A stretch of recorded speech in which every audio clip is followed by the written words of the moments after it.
My story అందమైన పల్లెటూరు అందులో నేను. అందమైన పల్లెటూరులో ప్రకృతి మధ్యన జీవించే నేను ఒక చిన్న అమ్మాయి. స్కూల్కి వెళుతూ బాగా చదువుతూ మంచి మార్కులు తెచ్చే విద్యార్థిని. నాన్నగారు ఒక రైతు. పొలం పనుల్లో బిజీగా ఉంటారు.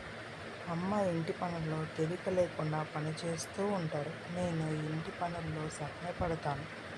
మా జీవితం సాధారణమైనదే కానీ అందులో అందం ఎక్కువ. నాకు ఒక అన్న ఉన్నాడు. అతడు స్కూల్కి వెళుతూ బాగా చదువుతాడు.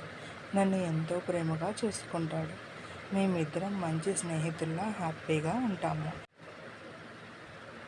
నాన్నకి 3 తమ్ముళ్ళు. మా ఇంట్లో పెద్ద కుటుంబం.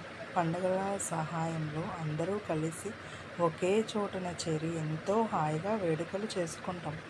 మా నాన్నకి వాళ్ళ తమ్ముళ్ళపై ఎంతో ప్రేమ. వాళ్ళకి కూడా మా మీద ఎంతో చిగుదొరిగిన ప్రేమ ఉంటుంది.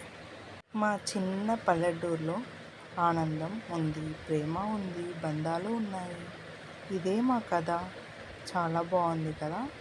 మళ్ళీ వేరే కథతో మీ ముందుకు వస్తాను. Bye bye.